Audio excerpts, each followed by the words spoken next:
This is Susan, and today I'm going to show you the pastel trouble I got into. First of all, I bought this Canson, and I thought the paper was white. Surprise, surprise, it was not white. And it's actually a whole pad of dark, but it was really great to work with. It's called Mind Tense Velvet by Canson. And they were, when I got it, I went, oh my gosh, that's not what I expected. So a couple of shades of dark. It looks like a dark charcoal and a very dark blue.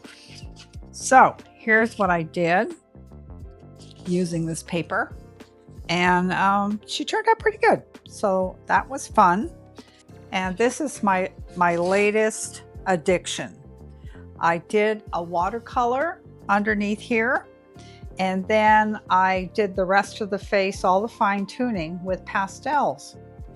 And I put fixative on there before, and I have since learned that apparently it's a good idea to put a clear gesso on your watercolor paper because this is hot press. So you know, what I've seen online is people go over it with clear gesso, and that creates a tooth to grab the pastels.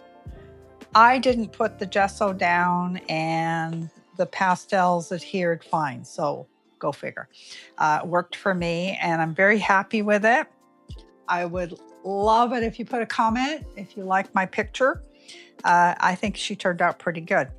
So now I'm full in addiction mode. So I ordered some new pastels because I wanted to try some different stuff and kind of do a review on it.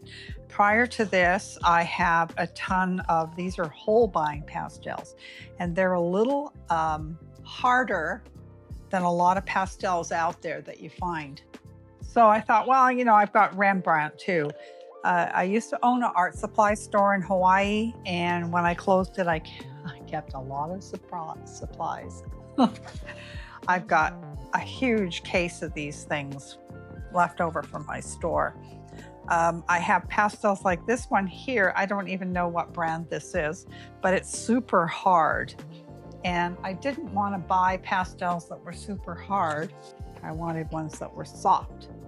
And well, this one's not too bad, but I've had some that were more like chalk and very hard, and I don't like those. This is mungyo, and these colors are really pretty.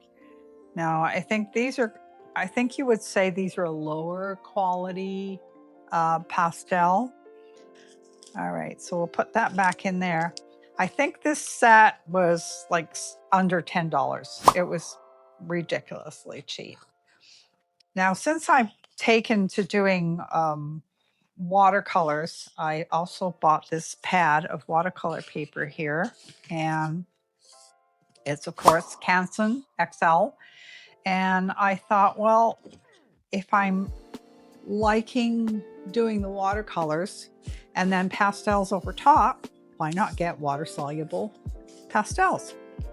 So these are Charvin and Pure Pigment Light Fast Pastel Painting Sticks for wet and dry painting. Ooh. So let's take a look. Oh, these are gorgeous. And they're all set in here, and it was so funny because I was playing with them and I went, oh, there's a whole nother layer under there. Look at this. Well, there it is. It was hiding. I hate it when they do that. I just feel like such a dingbat. Anyways, there's the colors, and this one wasn't too expensive either. It was maybe around $20. I'm not too sure, 23.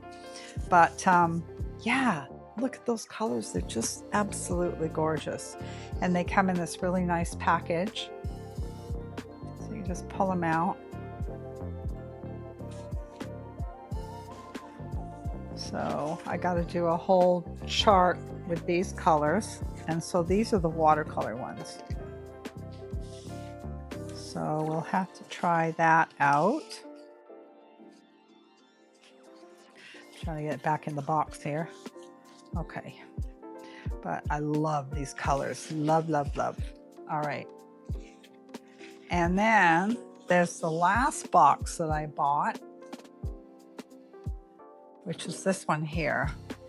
And I think this box was about $40. Nope, quote me on that. So it comes with a chart to fill in and put the colors in, and there's 72 sticks in here.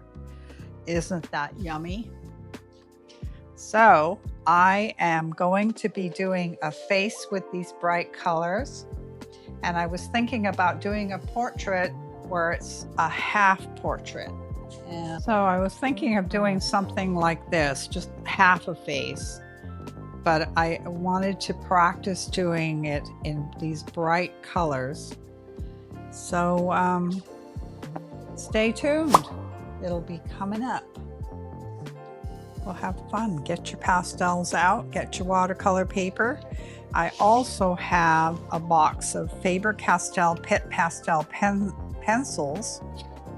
And these are great for doing all the fine tuning, because most of mine I do with my fingers, and I'm going to have to start wearing rubber gloves, because if you put the gesso on, it's going to make it rougher on your fingers. And it gets pretty dirty too. But it's like, pastels are just like being a kid again. That's what I feel like anyways. Organizing your pastels. These are jewelry trays from my store. As you know, some of you know, I have an art gallery and I have a bead store all in one.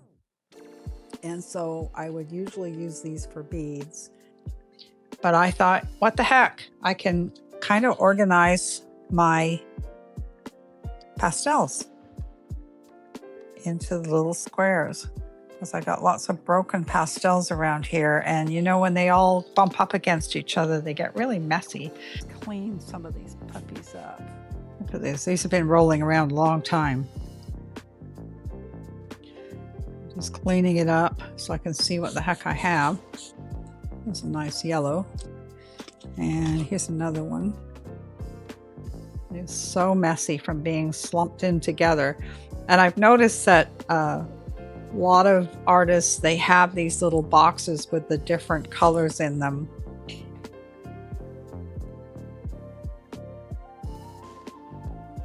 And yeah, keep your pastels clean. And this is how you do it. So we keep all the yellows together, all the blues together, and that makes it much easier to see your color. All right, yeah, these are all my pastels left over from my store in Hawaii, which I closed down in, I think it was about 1995. I just liquidated everything, but I kept all the pastels.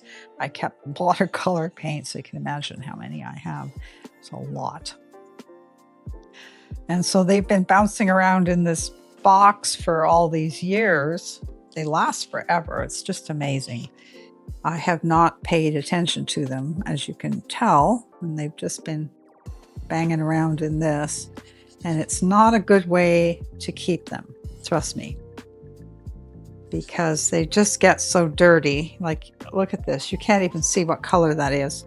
So it's good to keep them clean and keep the same colors together. And then you can just grab your color and not worry about it.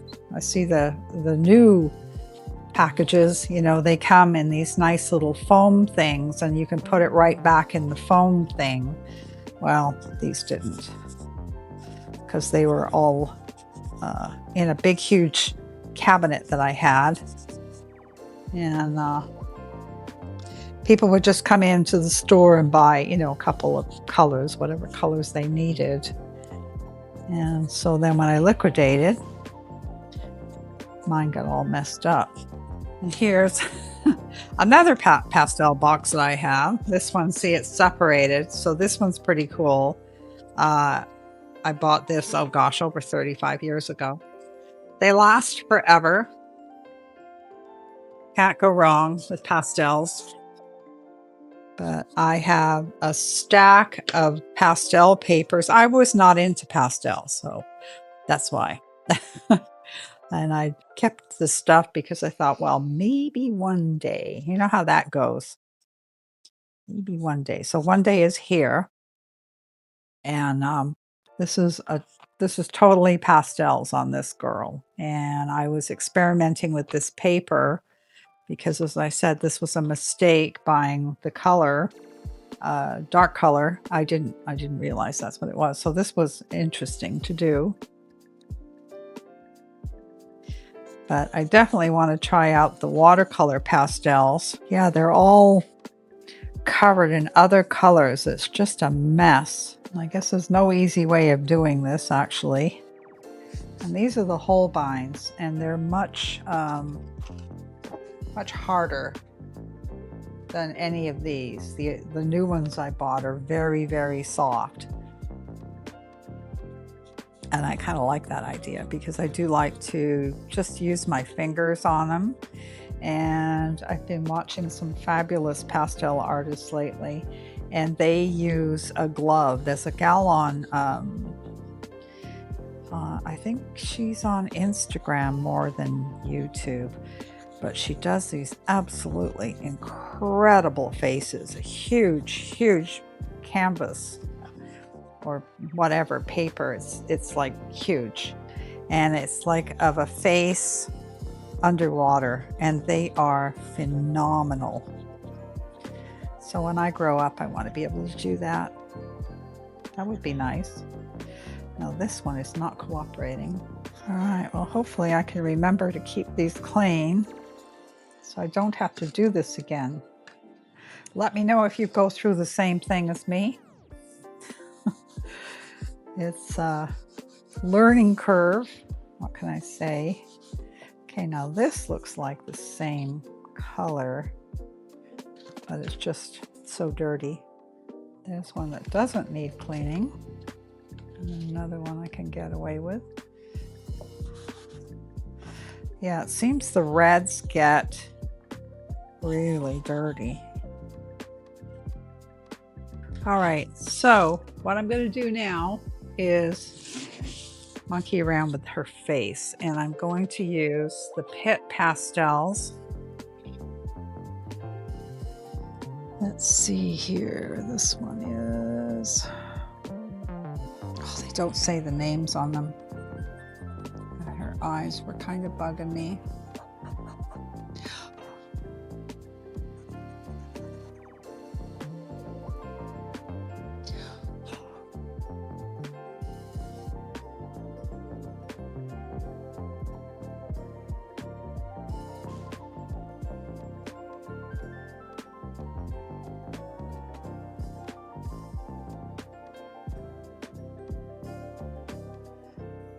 So this is just a bit of fine tuning.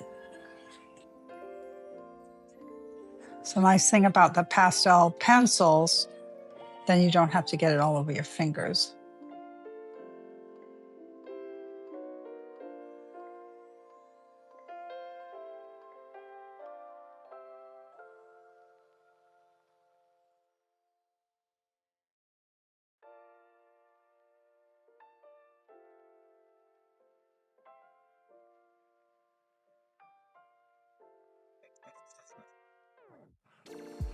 And then you can soften the lines. Okay. And just give her some eyelashes.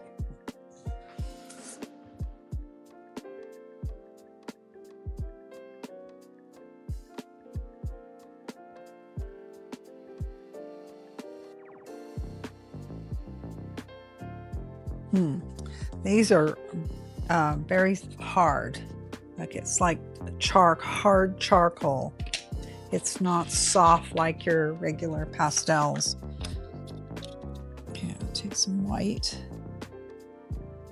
See how that works.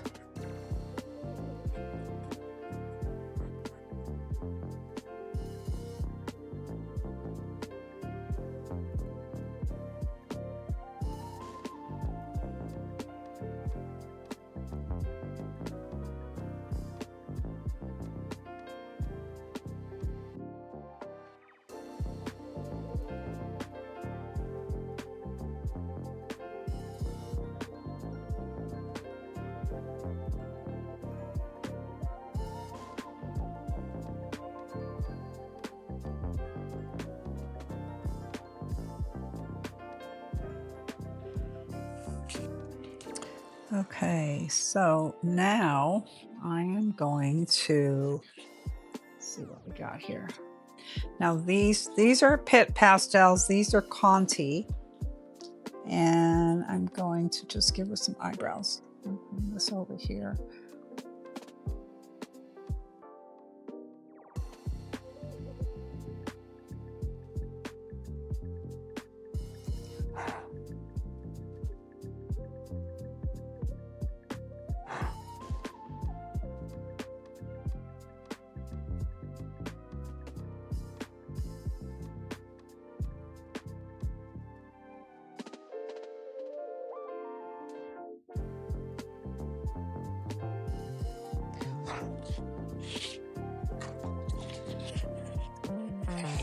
Okay, well that looks a little better. I'm not crazy about the eyelashes.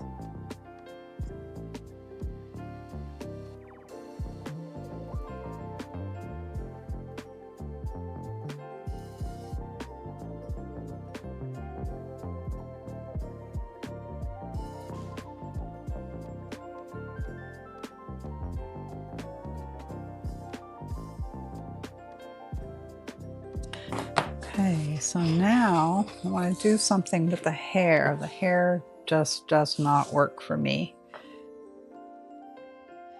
Let's see.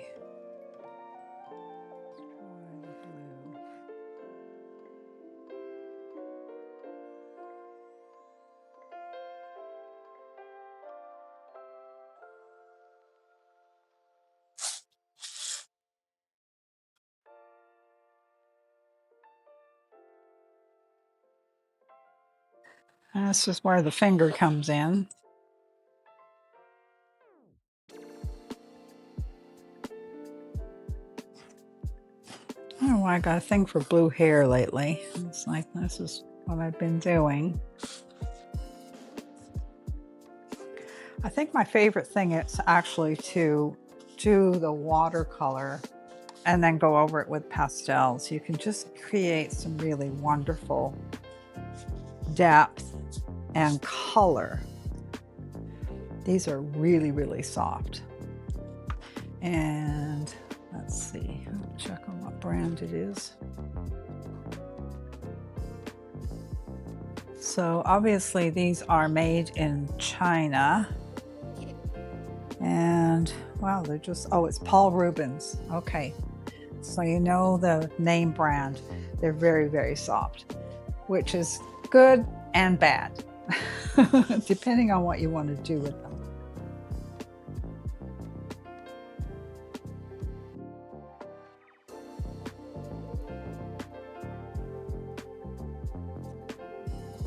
I hope you've enjoyed this and learned something new about how to organize and clean your pastels. And stay tuned for my next one. I hope to do a watercolor with pastels on it in my next video, which will be coming out next week. And thanks for watching. Subscribe.